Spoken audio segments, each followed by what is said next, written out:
Quand te vient l'idée de créer une chaîne auto avec un de tes meilleurs potes et que t'es jeune, souvent tu commences par présenter les voitures que t'as sous la main et à part présenter une Peugeot 208 1 litre de PureTech, t'as pas grand chose d'intéressant à présenter. Mis à part si ton ami en question décide d'acheter une Mazda RX-8.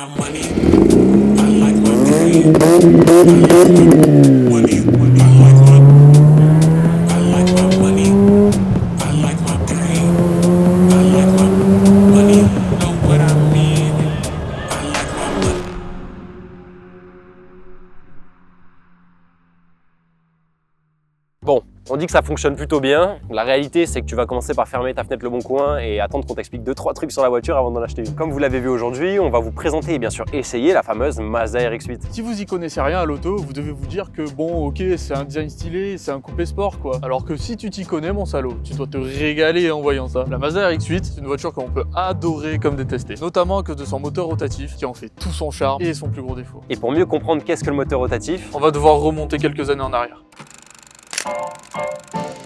Alors encore un petit peu plus loin. Voilà, nickel, c'est parfait, on s'arrête là. alors pourquoi cette époque-là? Parce que je dois vous parler d'un certain monsieur Felix Wankel. Si aujourd'hui on le connaît pour l'invention du moteur rotatif, dans les années 30, c'est pas pour les mêmes raisons qu'il est connu. Étant un très bon ingénieur allemand, il sera évidemment repéré par pas mal de grosses têtes des régimes nazis, dont un certain Heinrich Himmler, qui viendra en personne lui rendre visite dans son atelier en lui demandant si ses travaux sur les réchauds de gaz pourraient être convertis par tout hasard en lance-flammes.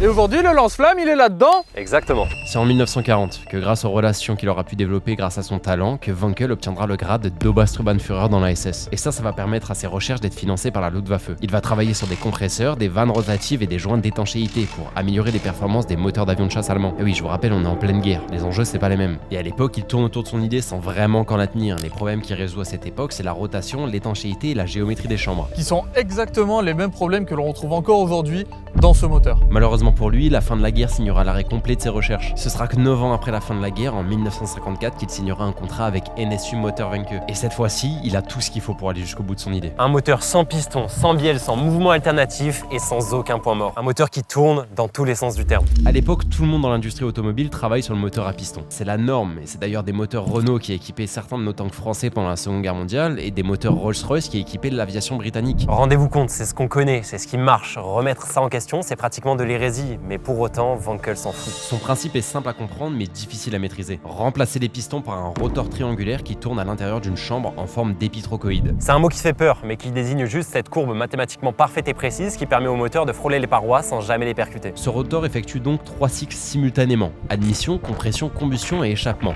Les 4 temps du moteur classique se déroulent en même temps dans 3 chambres différentes pendant un seul tour de rotor. Résultat, un moteur qui ne s'arrête jamais de pousser. Pas de point mort comme sur les moteurs à piston, donc pas d'à-coup, juste une montée en régime fluide, linéaire. Et franchement addictive. Et sur le papier, faut se rendre compte, mais c'est réellement révolutionnaire. Et en 1964, 10 ans après les premiers travaux de Wankel, NSU présente la Spider, la première voiture de série au monde équipée d'un moteur rotatif. C'est une bombe. Sur le papier. En vérité, c'est un gros flop. Les voitures étaient très peu fiables et pour la majorité, elles ont été rappelées en concession, c'était vraiment pas une réussite. Mais pour autant, beaucoup de marques y voient un moteur avec du potentiel. C'est nouveau, donc c'est normal qu'il y ait des ajustements à faire, et plusieurs marques décident de signer des licences comme General Motors et Citroën. Même Mercedes et Rolls-Royce examinent l'idée d'exploiter ce moteur rotatif. Ils sont jamais allés jusqu'au bout, mais quand même. À un moment, dans les années 60-70, il y a eu une réelle possibilité que le moteur à piston disparaisse et que le Wankel devienne la norme. Sauf que la physique en a décidé autrement. Et après énormément de tentatives de vente de voitures équipées du moteur rotatif, les retours sont juste affreux. Et le moteur commence à se taper cette réputation de moteur sérieusement pas fiable. Mais pour autant, un constructeur japonais à l'autre bout du monde décide de prendre un pari fou. Quand tous les autres ont abandonné leur licence face aux problèmes techniques et les pertes financières énormes que ça impliquait, Mazda a continué, seul, pendant des décennies à travailler sur le moteur rotatif, à tel point qu'il en est presque devenu une religion chez eux, une question d'identité. Et c'est à partir de là que va naître l'ère des moteurs rotatifs. De multiples modèles verront de jour, dont la Mazda Cosmo Sport 110S. C'est la première Mazda et la deuxième voiture de série au monde avec un moteur rotatif, juste après la NSU Spider. Elle représente le pari fou de Mazda à une époque où tout le monde abandonne la technologie du moteur rotatif. Aujourd'hui, c'est une pièce de musée et outre le moteur, je trouve qu'elle est vachement belle. Suivra après elle une suite de production sur plusieurs décennies où Mazda commencera la production d'un modèle emblématique, RX. Autant de voitures qui permettront l'arrivée de 3 modèles mythiques. Dont une voiture de course, qui gagnera la course la plus prestigieuse du monde, les 24 heures du Mans. En 1990, 1991 avec la Mazda 787B, 700 chevaux, 9000 tours minute équipé d'un moteur quadrirotor qui jusqu'ici l'on n'aurait jamais pensé voir gagner une course d'endurance et qui pourtant s'impose et remporte les 24 heures du Mans. Ils sortiront le modèle le plus mythique de la marque, la RX-7, notamment connu pour sa remarquable apparition dans Fast and Furious Tokyo Drift. C'est le véhicule rotatif le plus vendu d'histoire. 3 générations, un design iconique et dans sa dernière version un twin turbo qui la rend encore aujourd'hui désirable et terrifiante à entretenir. C'est elle qui a porté le rotatif au rang de mythe. Et on espère apparaître un jour sur notre chaîne YouTube. Mais en attendant, nous, on vous présente sa petite sœur, celle qui fermera l'ère des moteurs rotatifs sportifs, la Mazda RX-8.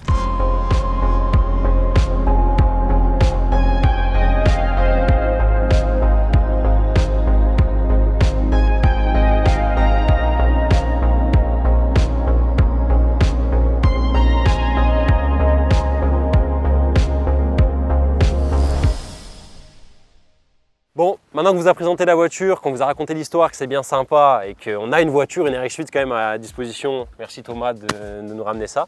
Ça me fait plaisir. Ça te fait plaisir et ça va te faire plaisir de devoir changer de voiture dans 6 mois aussi. En attendant, ça nous permet de pouvoir présenter une belle RX-8 avec un magnifique moteur rotatif. Pourquoi est-ce que cette voiture est bien? Pourquoi est-ce qu'on l'adore? Pourquoi est-ce qu'on la déteste? Vous allez comprendre durant ce TC qu'il y a vraiment Le bruit, c'est le bruit.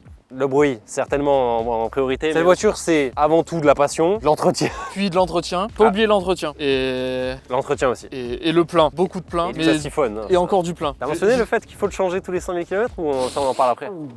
On va en parler après. Le problème principal de la RX-8, c'est que le moteur, c'est un moteur rotatif. Le plus gros principal problème du moteur rotatif, c'est les joints Apex. Ils sont aux 4 coins du triangle du rotor pour éviter que l'huile passe dans... Exactement, pour que le moteur juste fonctionne. Le problème, c'est qu'un joint, c'est un joint. Et à force de tourner, le moteur rotatif, lui nique sa mère. Et si l'entretien n'est pas fait à temps, les joints s'usent trop, abîment le moteur. Et c'est pour ça qu'il faut le changer si nous ne faisons pas l'entretien assez souvent. T'as une bite dans le cul. Oui, effectivement. Non, mais j'adore ça. Là où sur les pistons, sur des voitures normales comme la belle 1 litre de PureTech dont je suis propriétaire, comme vous voyez, vous avez 2 pigeons, cette vidéo, 2 cons qui ont des voitures qui ne tiennent pas la route. Sur ma PureTech, on va avoir le problème qui est la courroie qui est trempée dans l'huile, mais qui, de manière générale, une courroie, il faut la changer souvent. Les joints Apex, c'est pareil, sauf que le problème, c'est qu'ils sont vraiment collés au moteur. Il faut démonter le moteur entièrement. Voilà, exactement. C'est le plus gros problème de la RX-8 en fait, et de tout moteur rotatif confondu. Est-ce qu'on soulèverait pas ce capot? Je sais même pas où elle est, parce que c'est pas ma voiture. Juste là. Encore. Voilà. En effet, j'ai trouvé. C'est vrai que c'est pas archi bien mis.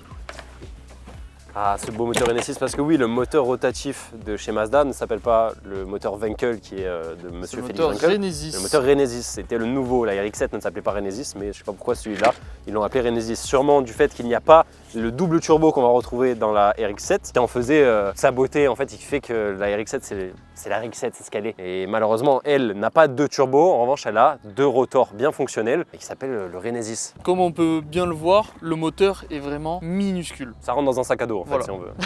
Et c'est l'équivalent d'un 1,3 litre pour un moteur Classique. classique à Ouais, c'est piston. ça. Mais ça consomme pas 1,3 litre, quoi. Voilà. C'est ça le problème. C'est l'équivalent d'un 1,3 litre, mais ça consomme en utilisation normale, un peu d'autoroute, un peu de Tous les jours. route comme on est là. Tu es aux alentours des 15 à 20 litres au 100. Sur les longs trajets, on peut réussir à descendre à 10. Sans compter l'huile. Parce que dans sa fonctionnalité, vu que c'est un moteur qui est Tout le temps en friction. tout en friction, il y a beaucoup d'huile comme sur un moteur normal, vous me direz, mais sauf que le moteur à piston consomme beaucoup moins d'huile par sa géométrie, en fait, littéralement. Allez, on a un réservoir de 60 litres à peu près, il me semble. Je fais 250 à 300 km le plein. Sachant que là, sur celle-là, je suis à l'éthanol. Donc le plein me coûte 30 €. Donc, Ça suce. Voilà. Ça suce. C'est le mot, ça suce, ça pompe. J'ai pas d'autre mot pour dire que ça. voilà, mais vu qu'elle est à l'éthanol, le prix est beaucoup moins cher. Ouais, on est sur une consommation qui est. Une consommation qui est égale, niveau consommation-prix est égale à une Clio 2 à peu près. En soi, on peut se dire qu'on s'en sort bien et heureusement. Sinon, en fait. Ça fait mal les 80 € le plein tous les 3 jours. Tous les 3 jours en fait, Finalement. quasiment. Surtout que c'est une voiture qui est faite pour bombarder en fait. C'est la géométrie pareil du moteur rotatif fait que le moteur rotatif a besoin de chauffer pour bien fonctionner. Ce qui veut dire que si vous la roulez sur des petits trajets, vous la noyez. C'est comme une Lamborghini, c'est pas fait pour prendre des 30 km/h en fait. C'est fait pour qu'on tape dedans. Ça a aussi un haut Elle régime. demande que ça, elle demande qu'à prendre des tours. C'est sa fonctionnalité première et si vous commencez à l'acheter pour faire trajet court pour aller chez le boulanger, vous allez la tuer, l'user complètement. C'est pas son taf. C'est ça, parce que le moteur se remplit d'essence et n'a pas le temps de dégorger. Ce qui fait qu'avant de venir sur la vidéo, J'ai dû faire l'essence et elle n'a pas démarré. Ce qui est bien aussi avec ce moteur, c'est que vu qu'il est tout compact, tout petit, ça nous laisse un point d'équilibre dans la voiture qui est juste parfait, presque. On est sur un 50-50. C'est presque un moteur central avant. La moitié de l'avant, il n'y a rien. Ce n'est pas le moteur. Le moteur est juste ici. Tout ça, c'est tous les autres composants. Donc là, il y a boîte à air, la batterie. De base, elle a été conçue pour être un daily. La RX-8, c'est souvent ce qu'on se demande. Pourquoi est-ce que la RX-8 a été faite? La RX-7 était déjà un franc succès. Surtout qu'on arrivait à une époque où les normes Euro 5 faisaient qu'elle ne pouvait plus du tout rouler en Europe à cause de sa consommation excessive d'essence. Elle a été produite que de 2001 à 2010. 2010 a été la dernière année à cause des problèmes de pollution qu'elle avait, parce qu'elle consommait justement énormément. Il y a 4 places à l'arrière, enfin il y a 4 places, il y a 4 places en tout dans la voiture. 4 places.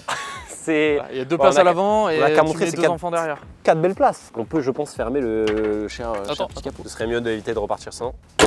Ah, bel intérieur de Mazda. On n'a pas fini l'extérieur, qu'on vous présente déjà l'intérieur, mais en même temps, comment ne pas le présenter? Il est voilà, siège en cuir, siège électrique, siège chauffant. On va noter sur l'esthétique de la voiture qu'on retrouve très souvent les rappels du moteur rotatif, justement. Et surtout, un petit... Ah oui, la petite suicide door, qui me plaît énormément. Quand le conducteur à l'avant est attaché et que la personne derrière veut sortir, il n'y a pas de renfort au milieu. Donc la ceinture est accrochée directement à la porte arrière. En fait, tu ne peux pas ouvrir la porte arrière si tu es attaché. Ah oui, et si on compare avec la Peugeot, ça n'a rien à voir. On est vraiment sur une voiture qui, pour autant de l'extérieur, paraît petite, mais en fait, elle n'est pas tant que ça. Même la place à l'arrière pour les conducteurs, enfin pour les passagers arrière est vraiment pas mal. Voilà, on peut s'installer derrière, mais bon, là, moi qui ai des longues jambes, du coup. Si moi aussi qui ai des longues jambes, on fait à peu près 1m80 et 90 pour ma part. Voilà, je ne passe pas. Voilà. C'est-à-dire, je crois que je ne peux même pas fermer la portière. Ah oui, tu ne peux pas, ton genou bloque. Je ne peux pas.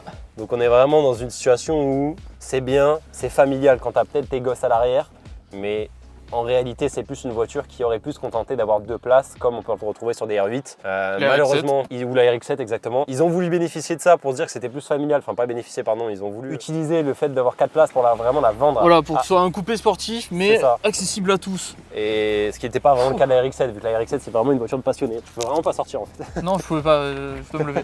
Et on peut voir le joli rappel sur les sièges au moteur rotatif. Ici sur là, du coup le rotatif le siège. ici, tu le retrouves sur le levier de vitesse, le triangle sur le levier de vitesse. Exactement. On va le retrouver aussi sur beaucoup de phares à l'extérieur de la voiture, sur le phare d'anti-brouillard. Ouais, je peux pas sortir. Ah, allez. Voilà Thomas, bien joué. Tu dois avoir des grandes jambes plus grosses. Comme ça. Ouais, ça doit être la deuxième information je pense. Derrière, nous avons le phare en bas. En bas. On appelle aussi au moteur rotatif en triangle. Et ça en fait, si vous observez bien la voiture, vous le retrouvez de partout, y compris sur la forme de la voiture, sur le capot avant. Sur le capot à l'avant. Et, bon, on voit pas très bien parce que mes phares ont pris l'humidité, mais nous voyons un petit triangle à l'intérieur. Je suis choqué, je suis déjà monté dans des véhicules qui sont quand même beaucoup plus gros, mais celui-là te donne des sensations quand même. Alors elle a du coup, elle a de la reprise. Dès que tu es dans les tours, elle t'envoie en enfer. La régime, elle est molle. C'est une Peugeot de à l'avance. Ouais, à l'avance. Mais dès que tu commences à monter dans là de 4000, 5000, voire 6000 tours minute, là tu y vas. Elle t'envoie. Elle a de la reprise. Et la zone rouge est à 7005 tours minute et elle monte jusqu'à 9005. Rupteur 9005, c'est qui est pas mal. C'est énorme. C'est pas mal. C'est juste gigantesque. Alors, faut savoir, quelque chose que je me suis rendu compte de plus en plus en conduisant cette voiture. Tous les conducteurs de Mazda, un peu, je dirais pas les plus connus comme une Mazda 3 ou un truc comme ça, mais la MX5, la NA, NB. Les modèles sportifs. Voilà, pas forcément sportifs, mais des modèles plus de passion. Ouais. Toujours, ils te regardent, ils te font un bonjour, c'est agréable. C'est un peu une ambiance de motard, hein, une ambiance familiale. Voilà. On est dans la même merde, on va tous les deux devoir changer de moteur parce que nos voitures elles puent la merde, mais on les kiffe. C'est ça que ça veut dire. Et faut que tu te rappelles que ta voiture elle va mourir un jour. Tu l'as fait un prêt dans le vide. Sauf que j'ai une RX-8, t'as un PureTech. Ouais. Bon, à choisir, je préfère le PureTech. Hein. Que dire de plus? Elle est belle. Moi, je la kiffe. Il reste plus qu'une chose. Je crois qu'il reste plus qu'une chose. Hein. L'essayer. Va falloir qu'on l'essaye. Et moi, c'est la première fois que je la conduis, donc vous allez voir ma réaction face à ce monstre. Eh bien, c'est parti. Allez. Bon. Ah frérot, très bizarre. Attachez-vous, on te désactive pas l'anti-patinage. Et Hugo, c'en est où le permis toi? Ouais. Ouais. Bon, eh bien... Putain, ça vibre ton truc. Hein. Ouais. Si on peut le définir dans le ravin. Il est haut, mais ça va, je trouve. Bon, franchement... Oh, la boîte de vitesse, frère. T'as pas dedans, je suis à peine à 2000, c'est déjà un plaisir.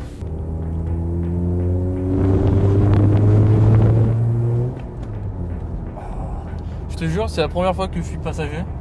Et ça fait bizarre et ça me fait peur. Oui, voilà, je te connais, mais après, mais je te ça, fais confiance. je vais y aller chill. Franchement. Mec, oh, Non, mais t'inquiète, je vois le bord, gros. Mais non, je te jure, ça me fait trop peur. Mais c'est parce que t'es passager, c'est normal. Par contre, c'est ouf comment elle est plongeante en avant. Ouais. Wow, les passages de vitesse.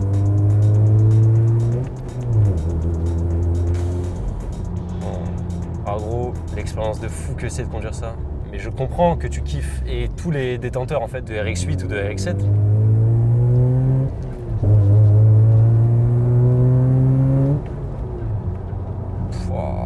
Détends-toi, Thomas. Non, ça va. Ça va? Ouais, Je non, me suis ça dit va pas, ça va pas. Ça va pas du tout. Je chie dessus, putain. En fait, c'est vrai, au début, t'as pas l'habitude de monter si haut dans les Ouais, tours. ouais, Parce que comme elle prend 9005, ouais. t'as l'impression que ça s'arrête jamais.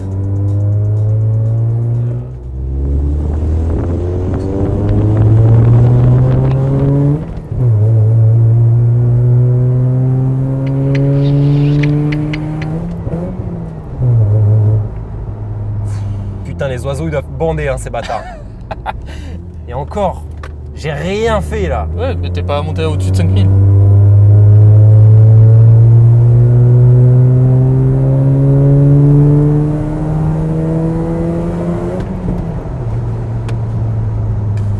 C'est un point positif, mais à la fois. Wow. Ouais, là, du couple, le but.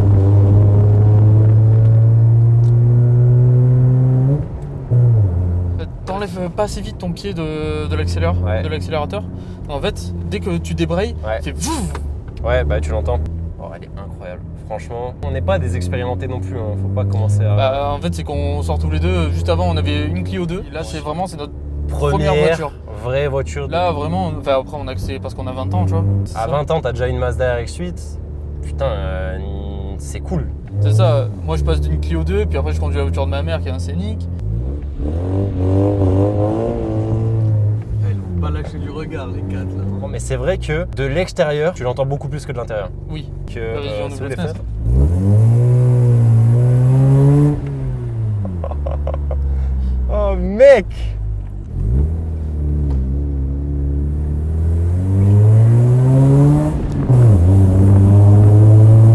Ce qui est vrai, c'est que tu passes Oh là, le P! tu Mon passes Dieu. extrêmement tôt les vitesses. Ah ouais, tu trouves? Ouais. Donc là, selon toi, je n'exploite pas le potentiel de la RX8? Bah non, mais là, t'as rien. Là, tu conduis normal. Peut-être que ça paraît pas parce que bon bah la caméra c'est pas pareil, c'est pas toi qui appuies sur la pédale, c'est pas toi qui conduis la voiture, mais franchement c'est rien que là et encore c'est ce que dit Thomas, je tape pas dedans là.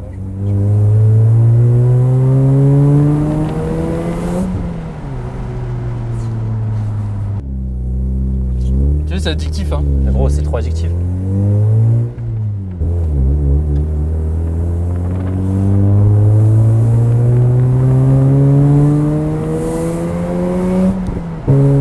Putain.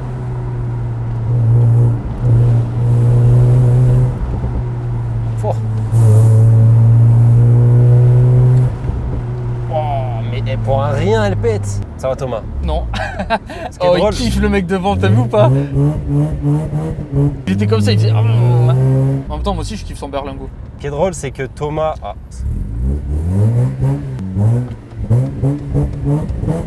Ah, mec! Mais quel bruit! Ouais, t'allais dire quoi? J'allais dire, ce qui est très drôle, c'est que Thomas est le gars qui a eu le permis en premier quand on était au lycée. Ouais. C'est le gars, quand on allait fin lycée, on était tout le temps ensemble à faire des trucs ensemble. Et c'est lui le premier qui me faisait peur en voiture. Aujourd'hui, On a c'est failli moi qui mourir. le terrorise. On a failli mourir tous les deux. On a failli mourir une fois, peut-être qu'on vous racontera cette histoire, hein, cette belle histoire avec le frein à main. Ça me donne juste envie de... Eh oui, forcément. Ouais, le bip, c'est quand t'arrives au rupteur. Mais est-ce que notre cadreur Hugo prend du plaisir?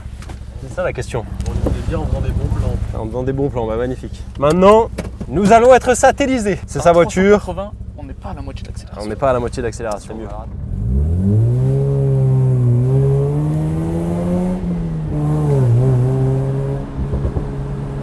Ouais, ça pète. Hein.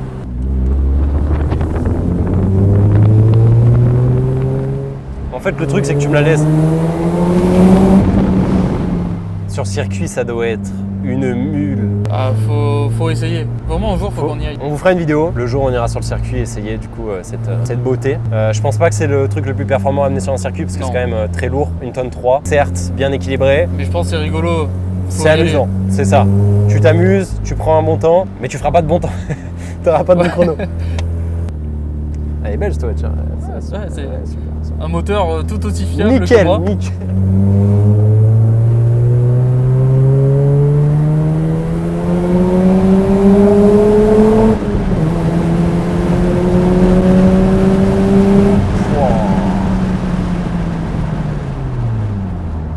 Ça.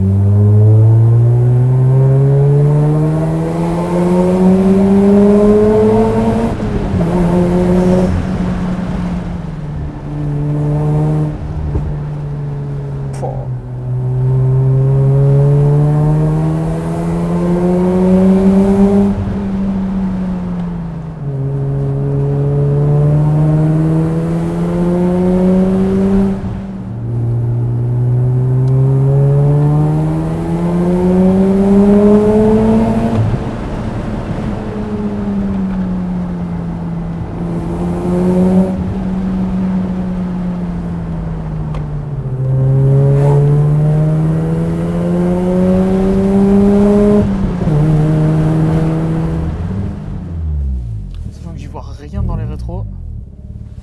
Moi, j'en vois une belle GoPro qui filme depuis tout à l'heure et qui prend plaisir. J'ai l'anti-patinage. Et heureusement, j'ai envie de te dire. Oui. Ah oui, bah oui, freiner comme ça, c'est une bonne idée.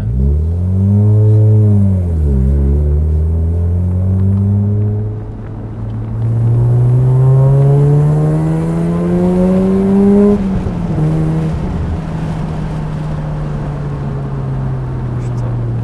Elle tient bien. Hein.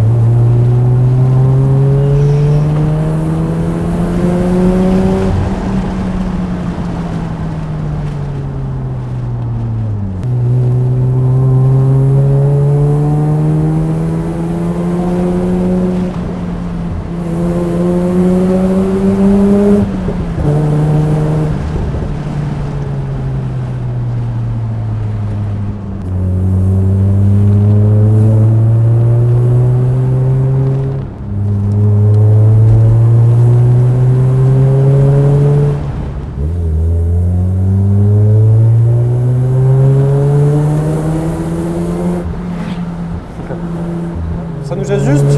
Tu. T'as plus envie de parler en fait. J'ai envie d'écouter.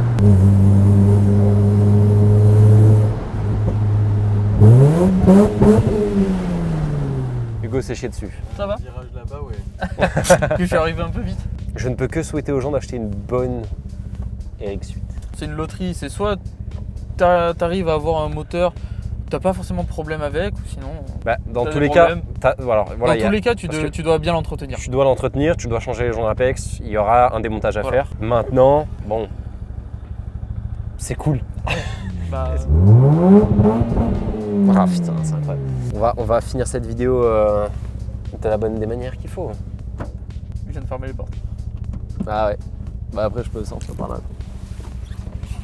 C'est chiant, c'est chiant. C'est la fin de cette vidéo, c'est la fin de cet essai qui est le premier de notre chaîne YouTube. D'ailleurs j'espère que cette vidéo vous aura plu. Il y a Ça eu- ce sera pas le dernier. Ce sera loin d'être le dernier. J'espère que ça vous aura plu. Il y a eu beaucoup de travail sur cette vidéo et sur la préparation, ça a été long. Premier tournage qu'on fait, première fois pour nous sur YouTube, sur ce genre de domaine. J'espère vraiment que ça vous aura plu et j'attends du soutien de votre part. Si ça vous a plu et si vous espérez qu'on fasse d'autres vidéos, spoiler, c'est déjà prévu. On a de très très belles voitures qui sont prévues à l'avenir. Le like, le com pour le référencement, l'abonnement, c'est tout ce qu'on demande. Pour finir sur une note de passionné, si vous aimez les voitures japonaises, si vous aimez l'histoire du rotatif, bah, on peut que vous recommander d'en prendre une. Franchement, c'est passion. Moi, je l'ai à peine conduite, je l'ai à peine touchée. Franchement, j'ai même pas vu 10% de ses capacités et Et je me suis chié dessus. il s'est chié dessus et ça s'est vu et je suis déjà conquis. Testez une RX8 si vous avez l'occasion de le faire, franchement c'est vraiment une bonne sensation. Je pense que ça peut procurer plus de sensations que certaines grosses voitures, même supercars. Vous allez perdre forcément de l'argent, mais bon, ça donne le sourire. C'est vrai, c'est une C'est une belle. machine à sourire. N'hésitez pas à nous suivre sur Instagram, c'est l'autre plateforme sur laquelle on va être le plus présent, sur laquelle on va poster les annonces de futures vidéos et même les projets qui sont en cours. Voilà, d'autres vidéos pour s'amuser. Exactement, vous aurez aussi du contenu là-bas. Nous, sur ce, on s'est régalé à la faire cette vidéo. Je dis sûrement à très vite pour de très belles présentations de voitures.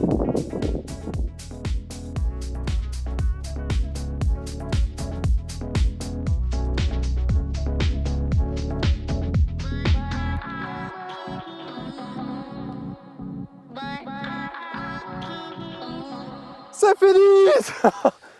C'est pas une fin de tourneuve. Mais c'est pas une fin de journée.